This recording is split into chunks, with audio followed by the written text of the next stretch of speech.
आज हम लोग एटमॉस्फेरिक इलेक्ट्रिसिटी पढ़ेंगे और वान डी ग्राफ जनरेटर पढ़ना है। ठीक है, तो सबसे पहले हम लोग आज स्टार्ट करेंगे एटमॉस्फेरिक इलेक्ट्रिसिटी। उस टॉपिक को पहले लिख लेते हैं।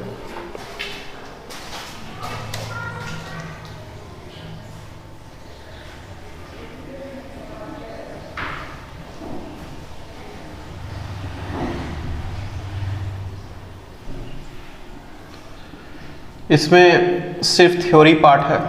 ठीक है, तो थ्योरी पार्ट को समझना है।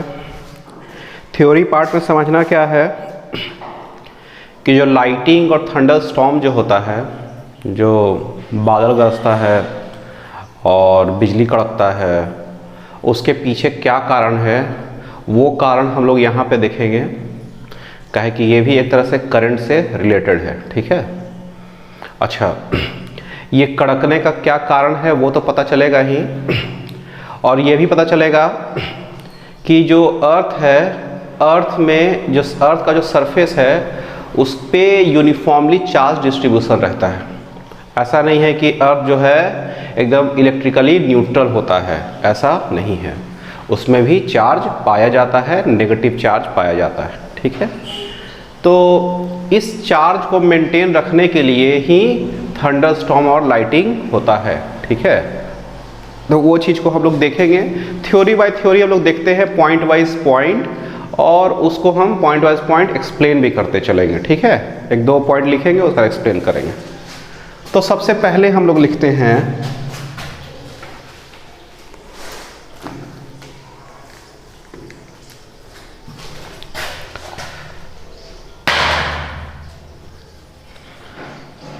the earth shows very interesting phenomenon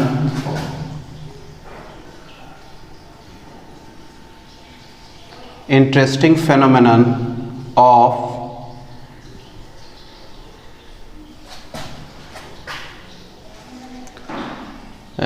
charge and electricity.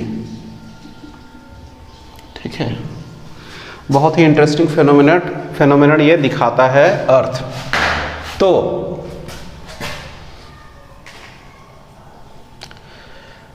Earth contains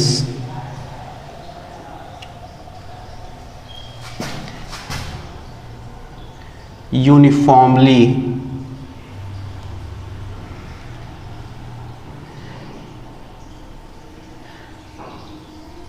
earth contains uniformly negative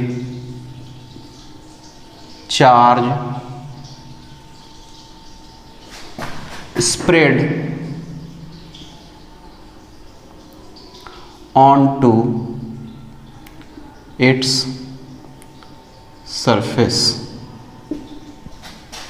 तो अर्थ में क्या होता है, उसके सरफेस पे यूनिफॉर्मली नेगेटिव चार्ज पाया जाता है। ठीक है, उस पे नेगेटिव चार्ज पाया जाता है।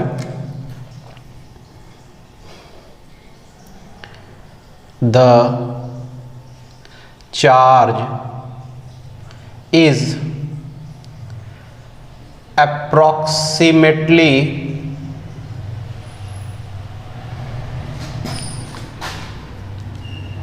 less than 1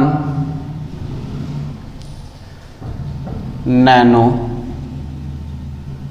coulomb per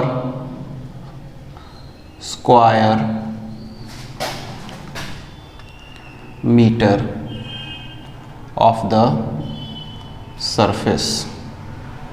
ठीक है, तो चार्ज में क्या है कि approximately less than 1 nano coulomb पर स्क्वायर मीटर उसका पाया जाता है। ठीक है,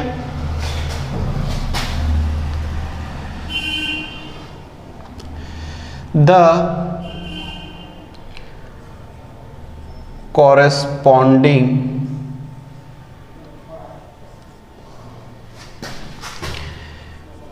electric field is 100 volt per meter above the surface of the earth। ठीक है, तो सरफेस ऑफ द अर्थ के अबव में 100 वोल्ट पर मीटर का इलेक्ट्रिक फील्ड पाया जाता है। तो इलेक्ट्रिक फील्ड को न्यूटन पर कूलम भी हम लोग लिखते थे ना, और हम लोग वोल्ट पर मीटर भी लिखते थे। Potential equal to electric field into length होता था। V इज इक्वल टू क्या लिखते थे, dV is equal to E dot d r. तो E इज इक्वल टू क्या हो गया, dV बाई डी आर, और ये क्या वोल्ट पर मीटर। तो ये यूनिट आता था ना इसमें। ये भी एक तरह का इलेक्ट्रिक फील्ड का यूनिट होता है, ये हम लोग को पहले पढ़ चुके हैं और याद होना चाहिए, इसीलिए ये 100 वोल्ट पर मीटर हम लोग लिखे हैं। ठीक है,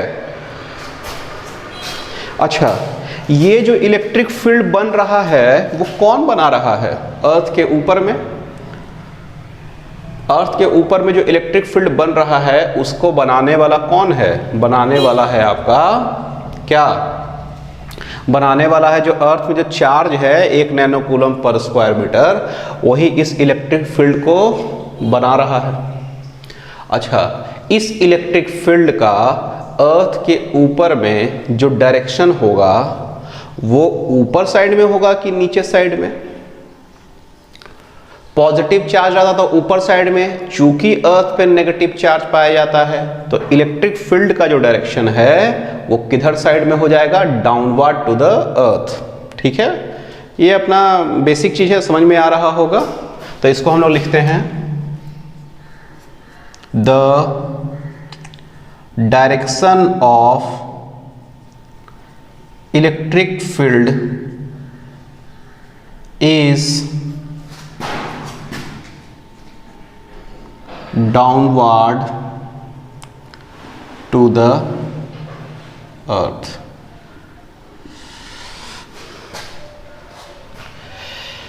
तो हमको ये पता है कि जो पोटेंशियल है वो चार्ज को चार्ज से दूर जाने पे बढ़ता है कि घटता है। चार्ज है कोई एक चार्ज रखा हुआ है और चार्ज से कुछ दूरी पे जब पोटेंशियल लेंगे तो उसका दूरी को और दूर कर देते हैं, तो पोटेंशियल बढ़ेगा कि घटेगा, बढ़ेगा। पोटेंशियल चार्ज से दूर जाने पे बढ़ता है। इलेक्ट्रिक फील्ड बढ़ेगा कि घटेगा, इलेक्ट्रिक फील्ड दूर जाने पे घटता है। ये चीज याद रखने का है, दूर जाने पे पोटेंशियल बढ़ेगा, इलेक्ट्रिक फील्ड घटेगा। ठीक है, इसको भी लिखेंगे पॉइंट में। The potential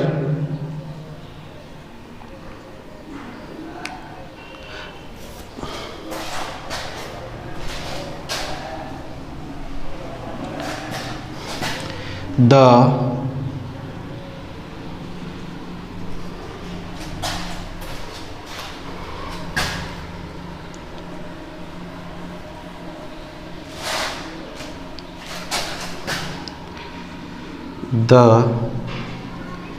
electric field of 100 volt per meter means that if V goes upward, the potential will increase at the rate of 100 volt in 1 meter of going up। 1 metre ऊपर जाइए 100 volt का potential बढ़ता जाएगा। ये electric field का जो value है ये बता रहा है कि 100 वोल्ट हर 1 मीटर के साथ बढ़ता चले जाएगा। और चूंकि ऊपर जा रहे हैं, चूंकि दूर जा रहे हैं चार्ज से, चार्ज तो नीचे है अर्थ पर, तो ऊपर जाएंगे तो इलेक्ट्रिक पोटेंशियल का वैल्यू क्या होगा, बढ़ता चला जाएगा। Going up the potential increases and the electric field decreases। और इलेक्ट्रिक फील्ड क्या होगा, डिक्रीज करता चला जाएगा। ठीक है,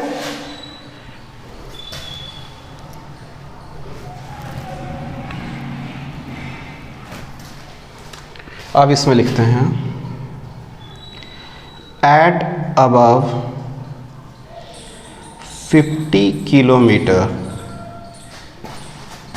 फ्रॉम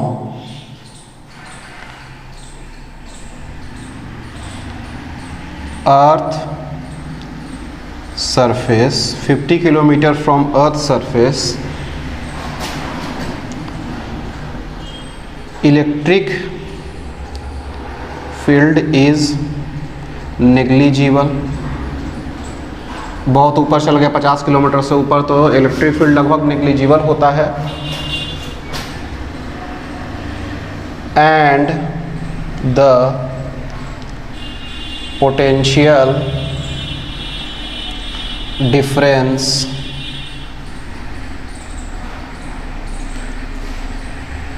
इज 400 किलो वोल्ट। तब 50 किलोमीटर तक में फिर क्या होता है, पोटेंशियल का जो वैल्यू होता है, पोटेंशियल डिफरेंस का जो वैल्यू वो क्या हो जाता है, 400 किलो वोल्ट होता है। 100 वोल्ट करते करते क्या हो जाता है, 400 किलो वोल्ट लगभग हो जाता है। ठीक है, लगभग, ये लगभग का बताया गया है, एग्जैक्ट नहीं बताया गया है कैलकुलेट करके। ठीक है, इसको देखिएगा अच्छे से, हम इसको अभी पढ़ेंगे एक बार, फिर अगले पॉइंट की तरफ बढ़ेंगे हम लोग। ठीक है, देखिए अर्थ क्या करता है कि अर्थ चार्ज और इलेक्ट्रिसिटी का बहुत अच्छा मतलब फेनोमेनन ये दिखाता है कि कैसे इस पे चार्ज और इलेक्ट्रिसिटी काम कर रहा है। तो ये पूरा का पूरा मैकेनिज्म हम समझेंगे कि कैसे चार्ज और इलेक्ट्रिसिटी अर्थ पे वर्क कर रहा है। तो सबसे पहले कि earth contains uniformly charge spread on its surface, तो हम बताएं कि अर्थ पे क्या होता है कि चार्ज क्या होता है, यूनिफॉर्मली डिस्ट्रीब्यूटेड होता है, नेगेटिव चार्ज। ठीक है, नेगेटिव चार्ज स्प्रेड होता है। अच्छा, इस चार्ज का जो क्वांटिटी होता है अप्रॉक्सीमेटली लेस देन 1 नैनोकूलम पर स्क्वायर मीटर, 1 नैनोकूलम पर स्क्वायर मीटर के लगभग बराबर होता है चार्ज हर सरफेस पर। ठीक है, अच्छा, द कॉरेस्पॉन्डिंग इलेक्ट्रिक फील्ड जो होगा वो होगा 100 वोल्ट पर metre above the surface of the earth. तो इलेक्ट्रिक फील्ड जो आपका हो गया 100 वोल्ट पर मीटर हो गया। इलेक्ट्रिक फील्ड किसके कारण बन रहा है, ये जो पूरे सरफेस जो अर्थ है उस पर जो चार्ज डिस्ट्रीब्यूटेड है उसके कारण जो इलेक्ट्रिक फील्ड बन रहा है वो कितना बन रहा है, 100 वोल्ट पर मीटर। अच्छा, ये जो इलेक्ट्रिक फील्ड का जो डायरेक्शन होगा वो डाउनवर्ड टू द अर्थ होगा, क्योंकि ये जो इलेक्ट्रिक फील्ड बन रहा है वो नेगेटिव चार्ज के कारण बन रहा है। ठीक है, the electric field of 100 volt पर metre means that if B goes upward, इसका मतलब क्या हुआ 100 वोल्ट पर मीटर का, कि यदि हम ऊपर जाएंगे तो 100 वोल्ट पर मीटर बढ़ता जाएगा। 100 वोल्ट 1 मीटर पे 100 वोल्ट 1 मीटर से बढ़ता चला जाएगा। ठीक है, increase at a rate of 100 volt in 1 meter of going up. Going up the potential increases and the electric field decreases। जब ऊपर के तरफ हम जब जाएंगे तो इलेक्ट्रिक फील्ड क्या होगा आपका, डिक्रीज होगा। इलेक्ट्रिक फील्ड क्या होगा, डिक्रीज होगा, और पोटेंशियल इंक्रीज होगा। ठीक है, पोटेंशियल या पोटेंशियल डिफरेंस। ठीक है, at above 50 km from Earth's surface, electric field is negligible and the potential difference is 400 kilo volt. ठीक है। अब बहुत ऊपर 50 किलोमीटर तक ऊपर चले गए, ठीक है। तो इलेक्ट्रिक फील्ड का पोटेंशियल डिफरेंस का वैल्यू कितना हो गया है, 400 किलो वोल्ट, ठीक है। यहाँ तक आप लोगों को समझ में आ रहा होगा। इसको उतारिए, उसके बाद फिर हम अगला पॉइंट उतारेंगे, ठीक है। चलिए अब उसके बाद अगला पॉइंट से स्टार्ट करेंगे। अभी 6-7 पॉइंट और लिखते हैं। हम लोग पॉइंट लिखेंगे, इसमें बोले थे कि थ्योरी है सिर्फ, तो थ्योरी को ही समझना है हम लोग को, ठीक है। तो थ्योरी को हम क्या कर रहे हैं कि एक साथ ना लिखा के पॉइंट वाइज पॉइंट लिखा रहे हैं कि समझने में आसानी हो, ठीक है। बस ये कहानी तरह है, इसको कहानी के जैसा ही समझने का है आप लोग को। चलिए तो पहला अगला पॉइंट में जो हम लोग लिखेंगे वो ये है कि देयर आर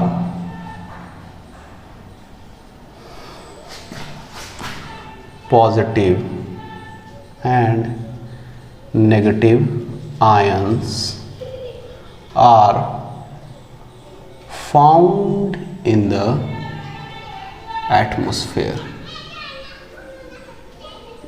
ठीक है। तो क्या है पॉजिटिव और नेगेटिव आयंस क्या होता है, एटमॉस्फेयर में पाया जाता है।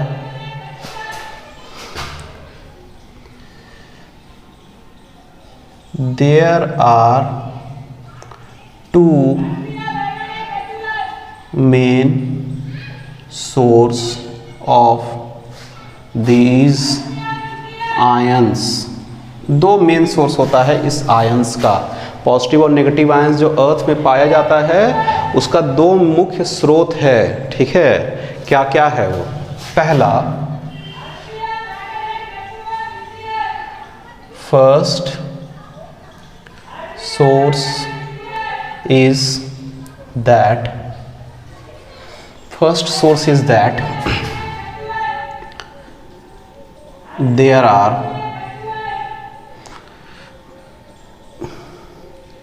there is cosmic rays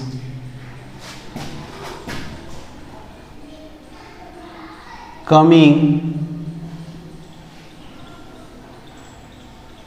to the earth from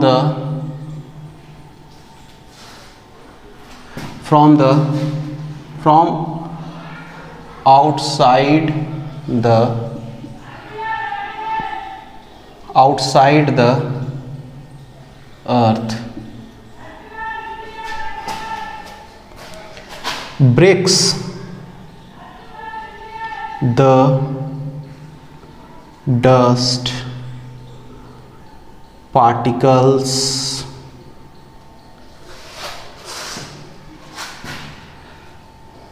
dust और एयर पार्टिकल्स भी लिख सकते हैं। एयर पार्टिकल्स इन आयंस, वो क्या करता है, उसको आयंस में तोड़ देता है। जब एनर्जी किसी चीज़ में पड़ेगा तो वो क्या करेगा, आयंस को, आयंस के उसमें तोड़ ही ना देगा। पॉजिटिव और नेगेटिव में किसी भी चीज़ में ज़्यादा एनर्जी देंगे तो उसका मॉलिक्यूल को तोड़ देगा, ठीक है। जैसे केमिकल रिएक्शन में होता है, ज़्यादा हीट देते तो मॉलिक्यूल टूट जाता है। तो ये पहला मुख्य स्रोत है, सबसे बड़ा स्रोत है ये आयंस पाया जाने का, ठीक है। चलिए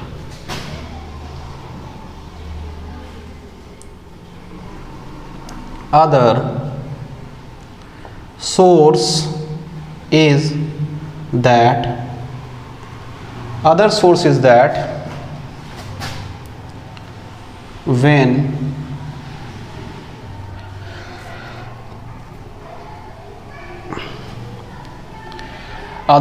is that when the dust particles collide with each other, dust particle आपस में भी तो कोलाइड करता है, then it breaks into ions, ये भी आयंस में टूट जाता है। डस्ट पार्टिकल भी जब आपस में कोलाइड करता है, जब एक दूसरे से पास करता है तो क्या करता है वो, ये आयंस में टूट जाता है।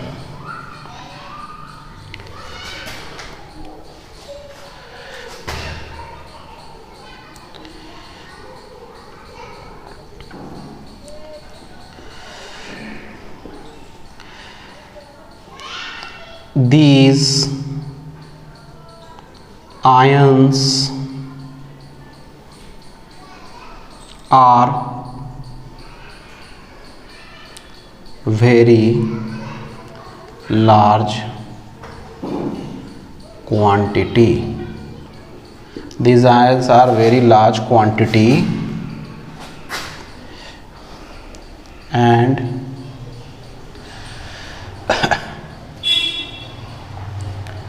negative charge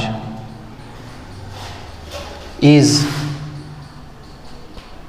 this charge is very large quantity, नहीं इसको अब छोड़ देते हैं, वेरी लार्ज क्वांटिटी, और उसके बाद हम लोग लिखेंगे इसमें and the density of ions, इसको पूरा लाइन हटा दीजिए, ठीक है, इसमें लिखते हैं डेंसिटी से स्टार्ट करते हैं। Density of ions is large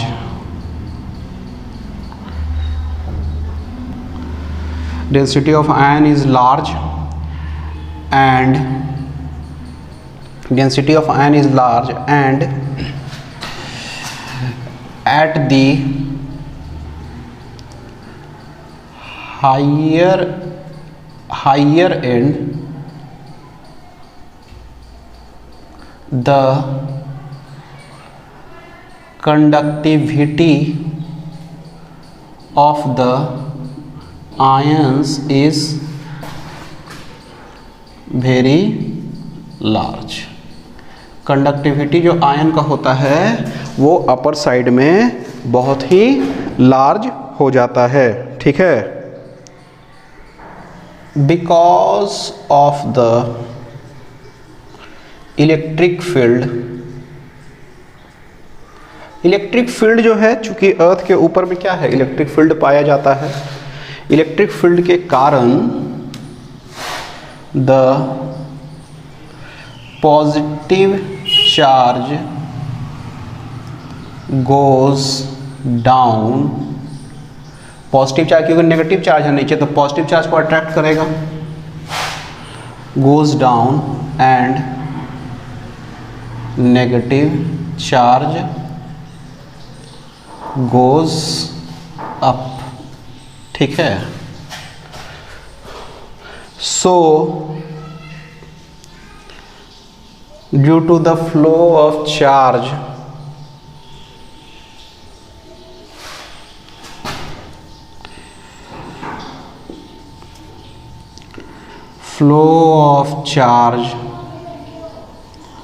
there is an electric current,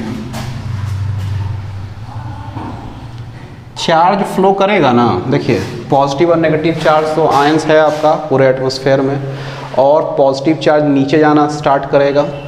क्यों जाएगा नीचे भाई, क्या कि नीचे नेगेटिव चार्ज जो अर्थ पे है उसको अट्रैक्ट करेगा, इलेक्ट्रिक फील्ड ऐसा ही बना रहा है, नीचे साइड वाला पॉजिटिव चार्ज को अट्रैक्ट कर लेगा। तो इससे क्या होगा, due to the flow of charge electric current in the atmosphere and the direction of current is, direction of current is vertically downward। ठीक है, यहाँ तक समझ में आ रहा है कि जो करंट का जो डायरेक्शन हो गया वो नीचे क्यों हो गया, ठीक है। चलिए यहाँ तक इसको उतारिए, इसको एक बार हम बोलेंगे फिर इसको मिटाएंगे, फिर अलग पॉइंट फिर लिखना स्टार्ट करेंगे। तो देखिए इस मैकेनिज्म में फिर क्या हो रहा है कि पॉजिटिव और नेगेटिव तो आयंस है ही एटमॉस्फेयर, मेन सोर्स है बताया, दो आयंस पाया जाने का एटमॉस्फेयर में दो मुख्य स्रोत है। पहला जो स्रोत है वो है कॉस्मिक रे, कॉस्मिक रे जो अर्थ के बाहर से आता है, और वो रे क्या करता है कि डस्ट पार्टिकल, एयर पार्टिकल्स को डिसइंटीग्रेट कर देता है पॉजिटिव और नेगेटिव आयंस में। दूसरा स्रोत है वो है डस्ट पार्टिकल, जो अपने में जो घर्षण करता है, फ्रिक्शन करता है, कोलाइड करता है, ठीक है। उसके कारण क्या होता है, वो अपने में आयन में टूट जाता है। तीसरा, उसके बाद क्या है अगला पॉइंट में, density of ion is large and at the higher end, density of ion जो होता है बहुत होता है ऊपर में, और at the higher end the conductivity of the ion is very large, ठीक है। तो जो ऊपर साइड में जो अर्थ का होता है, एटमॉस्फेयर के ऊपर साइड में कंडक्टिविटी बहुत ज़्यादा होता है, ठीक है। अच्छा, कंडक्टिविटी क्यों ज़्यादा होता है ये हम बताएंगे अभी, ठीक है। अभी इसको समझिए, ठीक है। अच्छा ठीक है, इसको भी हटा दीजिए, इसमें कन्फ्यूज़न होगा, हम बताएंगे इसको अगला लाइन में। अगला फिर पॉइंट बताएंगे 8-10, उसमें इसको फिर से ऐड करेंगे। अब देखिए, because of the electric field the positive charge goes down and negative charge goes up. अब क्या हो रहा है कि इलेक्ट्रिक फील्ड जो बना हुआ था, नेगेटिव चार्ज जो अर्थ पे है उसके कारण, वो पॉजिटिव चार्ज को अपने तरफ अट्रैक्ट करेगा और नेगेटिव चार्ज क्या जाएगा, ऊपर जाएगा। So due to the flow of charge there electric current in the atmosphere and direction of current is vertically downward. अच्छा, इसमें एक पॉइंट और है, value, the value of electric current is, value of electric current जो आपका होगा वो कितना होगा आपका, 3.5 इंटू 10⁻² एम्पेयर पर स्क्वायर मीटर। तो टोटल जो करंट जो होगा पूरे अर्थ से वो आपका हो जाएगा 1800 ampere. The total current flowing towards earth will be 1800 ampere. यहाँ तक उतारा जाए, उसके बाद फिर अगले पॉइंट में हम लोग स्टार्ट करते हैं, ठीक है। इसमें लिखते हैं हम लोग, द डेंसिटी ऑफ आयंस, ये जो आयंस का जो डेंसिटी है वो क्या होगा, इंक्रीज होगा, इंक्रीजेस विथ द हाइट। मतलब अर्थ से जितना दूरी पे होगा उससे क्या होगा कि आयंस का जो वैल्यू होगा, क्वांटिटी होगा, वो क्या होगा, ज़्यादा होता चला जाएगा। क्या कारण हो सकता है इसका? इसका कारण बताते हैं कि अर्थ के बगल में जो भी चार्ज ज़्यादा होगा तो उसमें से ज़्यादातर चार्ज जो कि पॉजिटिव होगा वो तो अट्रैक्ट हो जाएगा, ठीक है, और जो नेगेटिव होगा वो रिपेल हो जाएगा। तो चार्ज जो है अर्थ के ज़्यादा नज़दीक रहने पे वो ठहर नहीं पाएगा, वो ज़्यादा अट्रैक्ट करने के कारण क्या, वो ज़्यादा खींच लेगा या फिर ऊपर रिपेल कर देगा, यही करेगा। तो घटते चलता है, घटता है नीचे में, जैसे ही ऊपर चलेंगे तो चार्ज का डेंसिटी क्या हो रहा है, बढ़ रहा है। तो यही हम पॉइंट को लिखी हैं, the density of ion increases with the height. जितना ऊपर जाएंगे चार्ज का डेंसिटी इंक्रीज करता चला जाएगा। चलो, इसके बाद the density of the atmosphere also decreases, density of the atmosphere also decreases with the height। ठीक है, चार्ज के बारे में तो समझ में आया ही, लेकिन बोल रहा है कि एटमॉस्फेयर का डेंसिटी भी ऊपर जाने पे डिक्रीज करता चला जाएगा, ठीक है। तो डिक्रीज तो करता ही चला जाएगा, ऊपर जाने पे डेंसिटी जो है, देखिए जो ऊपर जाने पे क्या हो रहा है, डिक्रीज कर रहा है। क्यों डिक्रीज कर रहा है? क्योंकि नीचे वाला जो भी रहेगा वहां पे तो क्या होगा, नीचे में रहने के कारण क्या होगा, तो वो तो क्या होगा, भारी होने के कारण एटमॉस्फेयर वाला वो डस्ट पार्टिकल नीचे बैठता चला जाएगा, ठीक है।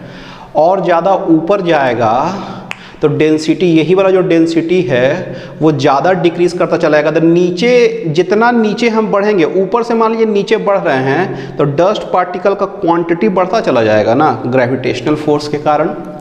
तो ऊपर जाएंगे तो इसका मतलब क्या हुआ, डेंसिटी डिक्रीज किया कि नहीं किया। अर्थ के ज़्यादा दूरी पर चले गए हैं तो डेंसिटी क्या हो रहा है आपका, डिक्रीज कर रहा है। ठीक है, अर्थ का डेंसिटी, एटमॉस्फेयर का density. So the collision of ions is large above the earth surface। Collision of the ion क्या होगा, लार्ज होते जाएगा above the earth surface, and collision of the ion is large above the earth surface and, इसीलिए ऊपर में जो होगा ion में ज़्यादा डिस्टर्ब करने वाला कोई चीज़ नहीं है। तो कंडक्टिंग प्रॉपर्टी जो ऊपर में जाएगा तो वो क्या करेगा, इंक्रीज करता जाएगा। And the conduction increases as we go above the earth surface। तो क्या होगा, कंडक्शन इंक्रीज करता चला जाएगा। अच्छा, उसके बाद एट 50 किलोमीटर, जो 50 किलोमीटर जैसे 400 किलो वोल्ट का पोटेंशियल डिफरेंस लिया था उस पर बोल रहे हैं, the atmosphere is highly conducting। Atmosphere क्या हो जाएगा वहाँ पे, हाईली कंडक्टिंग हो जाएगा। हाईली कंडक्टिंग मतलब चार्ज का फ्लो बहुत आसानी से हो सकता है वहाँ पे। क्यों, क्योंकि वहाँ पे डस्ट पार्टिकल ज़्यादा है नहीं, चार्ज ज़्यादा है, तो चार्ज ज़्यादा से कंडक्टिंग प्रॉपर्टी बढ़ता है। डस्ट पार्टिकल नहीं रहने से वो टकराएगा नहीं किसी दूसरा चीज़ से, तो ज़्यादा जल्दी वो क्या करेगा, किसी चीज़ को कंडक्ट करा सकता है। At 50 kilometre the earth is highly conducting where potential is कितना था, 400 किलो वोल्ट। ठीक है, यहाँ तक बात समझ में आ रहा होगा। ठीक है, तो अब कहानी ये है कि भाई यहाँ पे तो यहाँ तक समझ में आ रहा है कि चार्ज जो है आपका, जो कॉस्मिक रेज और जो डस्ट पार्टिकल आपस में फ्रिक्शन करके कोलाइड करके जो आयंस बना रहा था, पॉजिटिव नेगेटिव चार्ज जिसको जो आयंस बना रहा था ये लोग, तो ये जो चार्ज है वो अर्थ सरफेस पे जाते जाते ऐसा तो हो सकता है कि वो अर्थ पे जा कर क्या करेगा ना, कि उसको क्या करेगा, न्यूट्रल कर देगा। न्यूट्रल नहीं कर सकता है। चार्ज जब ज़्यादा है, पॉजिटिव नेगेटिव चार्ज ऊपर में बन रहा है, अर्थ नीचे नेगेटिव चार्ज है, वो उसको खींच रहा है पॉजिटिव चार्ज को, तो ये तो न्यूट्रल हो जाना चाहिए।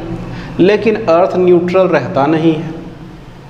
अर्थ में हमेशा बताया गया कि जो चार्ज का जो वैल्यू है 1 नैनोकूलम पर स्क्वायर मीटर वो मेंटेन रहता है। तो कुछ न कुछ तो ऐसा कारण जरूर हो रहा होगा। जब चार्ज इसमें से आ रहा है, चार्ज जब इसमें से आ रहा है, उसके बावजूद भी वो न्यूट्रल क्यों नहीं हो पा रहा है अर्थ? क्या कारण है? ये ऐसा क्या मैकेनिज्म है जो अर्थ को चार्ज कर दे रहा है और अर्थ का जो चार्ज का जो प्रॉपर्टी है वो ख़त्म नहीं हो पा रहा है? तो इसके बारे में हम लोग थोड़ा सा लिखते हैं।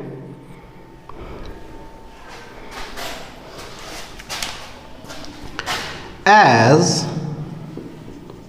the positive charge is going down, why not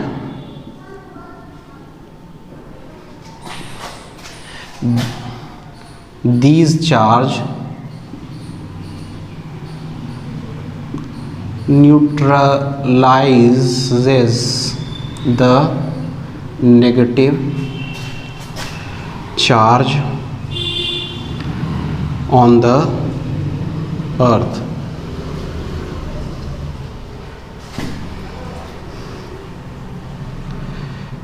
Since the positive charge is going down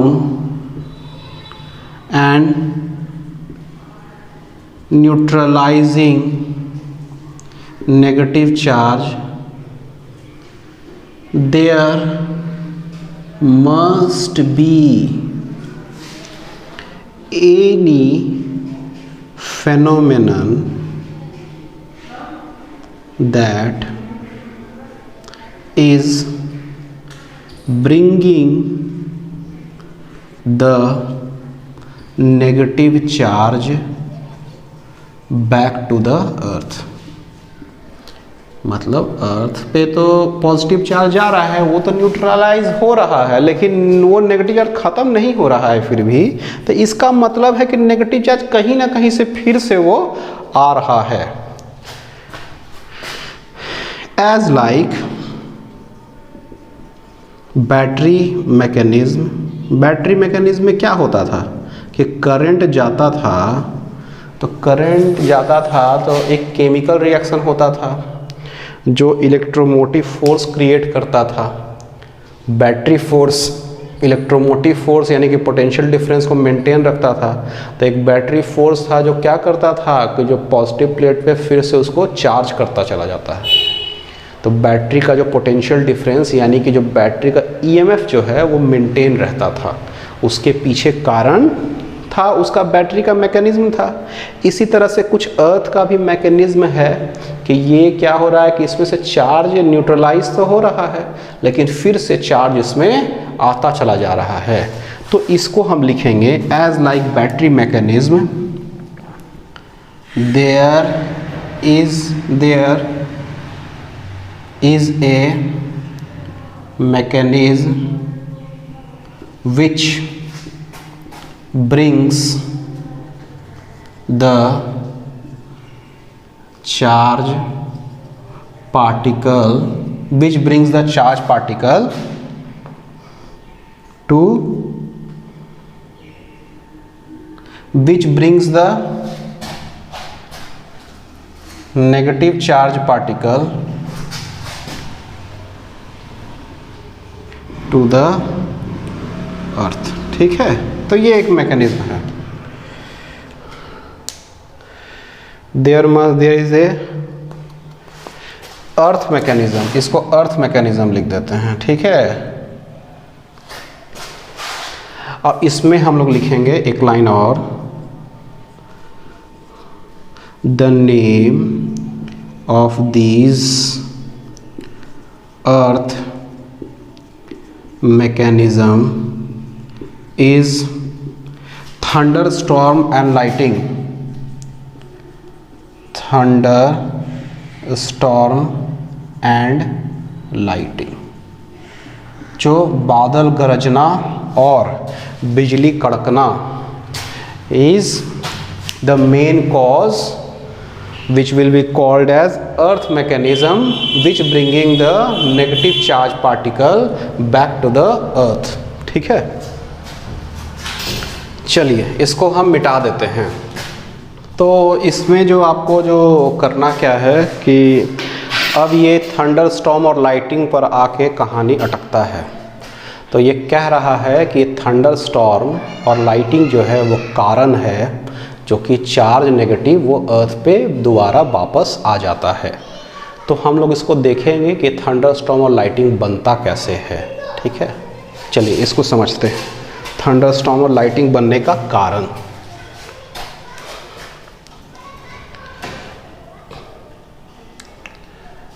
there is a very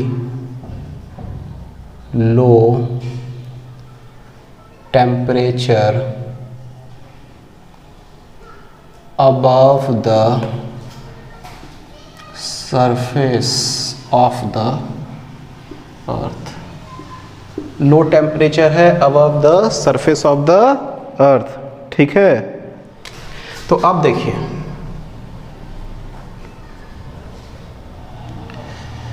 there is ए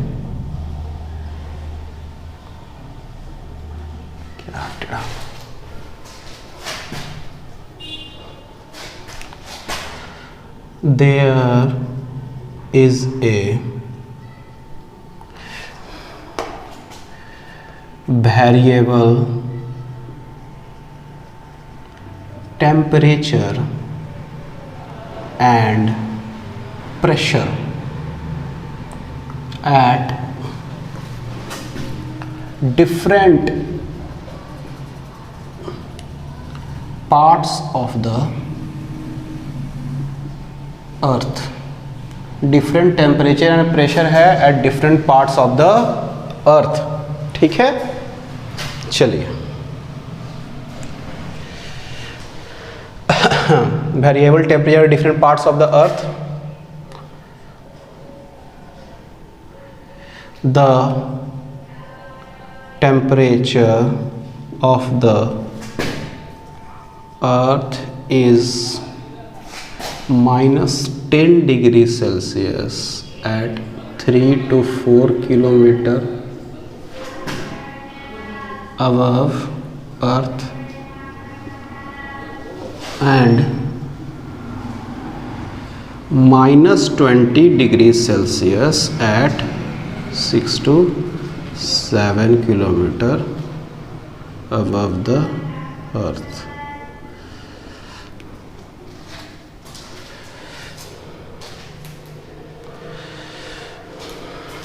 अब उसके बाद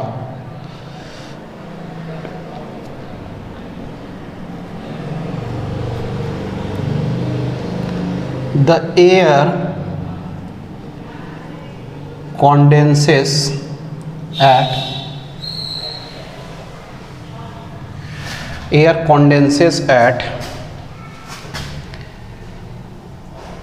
these temperature and form air packets। ये क्या करता है कि ये कॉन्डेंस हो जाता है और ट्रैप होके एयर पैकेट्स बनाता है, ठीक है।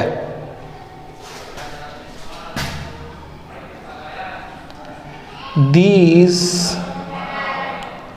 air packets are the main cause of forming of thunderstorm। Thunderstorm, आंधी जो होता है, यही इसका मेन कारण होता है। तो आंधी में हम लोग देखे हैं कभी कि बोला जाता है भाई हवा का दबाव ज़्यादा और कम होने से क्या होता है, आंधी का निर्माण होता है, ठीक है, बादल गरजता है, ठीक है। तो ये सब जो होता है वो क्या होता है कि एयर का प्रेशर अलग अलग होने के कारण ये क्या होता है, एक फोर्स बनता है और इस कारण से वो एक आंधी का रूप ले लेता है, ठीक है। चलिए,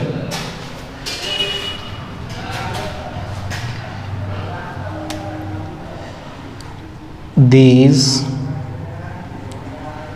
thunderstorm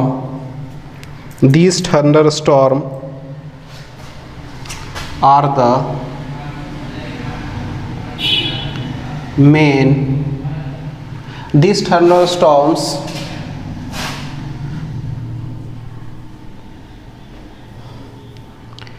have horizontal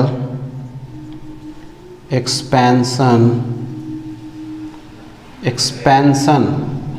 of 6 to 7 kilometer and vertical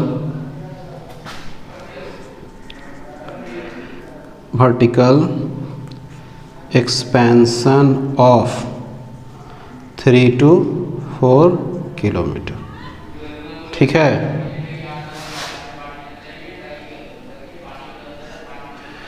6 to 7 kilometre, vertical expansion of 3 to 4 kilometre. ठीक है, the lower end of thunderstorm is at 3 to 4 kilometer and upper end is at 7 to 8 kilometre. ठीक है, ये बात समझ में आ रहा है कि अपर में 7 से 8 किलोमीटर तक है और नीचे में 3 to 4 किलोमीटर पे है। ठीक है, तो इस तरह से क्या होता है, थंडरस्टॉर्म होता है। ठीक है, चलिए ये थंडरस्टॉर्म आप लोग को समझ में आ रहा है। ठीक है, अच्छा अब आगे हम लोग लिखेंगे, इसको मिटाएंगे फिर। ठीक है, अब लिखते हैं the upper part of thunderstorm, upper part of thunderstorm is highly positive charge and lower part of thunderstorm is highly negative charge. ये जो थंडर स्टॉर्म जो बना है उसमें क्या हो रहा है कि अपर पार्ट जो है हाईली पॉजिटिव चार्ज है और इसका जो लोअर पार्ट जो 3-4 किलोमीटर पे पाया जाता है वो हाईली नेगेटिव चार्ज है। ठीक है,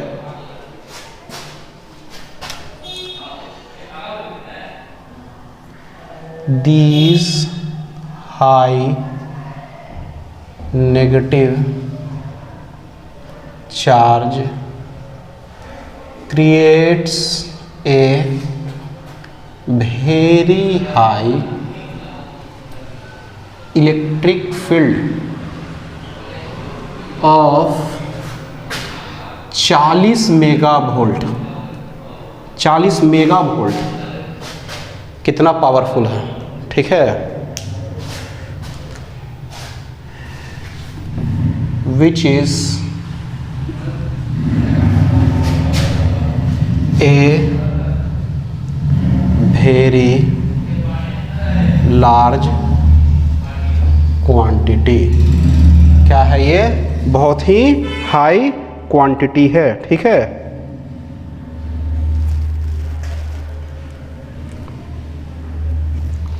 चलिए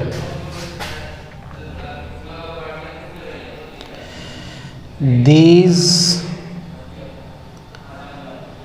high electric field is this high electric field is enough for the dielectric breakdown of the air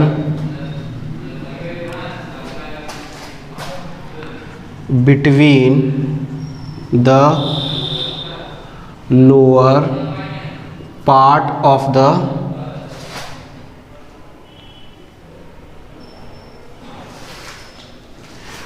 lower part of the this high electric enough for the dielectric break the air between the lower part of the thunderstorm and the earth। ठीक है, तो ये क्या होता है, 40 megavolt जो बहुत ही powerful होता है वो क्या करता है, एयर का डाइलेक्ट्रिक ब्रेकडाउन कर देता है। ठीक है, एयर का क्या करता है, इसमें डाइलेक्ट्रिक ब्रेकडाउन कर देता है। ठीक है, चलिए अब क्या होगा, since after breakdown, since after breakdown of air becomes, क्या हो जाता है वो, कंडक्टिंग हो जाता है, air becomes conducting and the negative charge of the thunderstorm jumps towards the earth with help of conducting air। तो जो एयर जो कंडक्टिंग हो चुका है तो उससे नेगेटिव चार्ज जंप करके कहाँ चल जाता है, नीचे। This is shown in form of lighting. This is a form of lighting which we see as a natural calamity। मतलब इसको क्या प्राकृतिक आपदा के रूप में देखते हैं कि भाई बिजली गिरा तो कुछ मान लिया आदमी पे गिरा तो वो मर सकता है। तो ये जो बिजली गिरने के पीछे कारण क्या है कि जो नेगेटिव चार्ज है वो नेगेटिव चार्ज जंप करके एयर चूँकि कंडक्टिव बन चुका है डाइलेक्ट्रिक ब्रेकडाउन के कारण, तो उसके कारण वो जंप करके पहुंच जाता है कहाँ, अर्थ पे। अब चूँकि वो नेगेटिव चार्ज पहुंच चुका है अर्थ पे, thus earth becomes negatively charged by this method। तो अर्थ क्या हो जाता है, नेगेटिवली चार्ज बन जाता है बाय दिस मेथड। ठीक है, तो ये पूरा का पूरा मैकेनिज्म है जो आपको समझाया गया है। ठीक है, इसको हम लोग को अच्छे से समझना है और इससे रिलेटेड कोई भी क्वेश्चन पूछेगा तो हम लोग को ध्यान में रखना है। ठीक है, ये मैकेनिज्म आप लोग को समझ में आ गया होगा।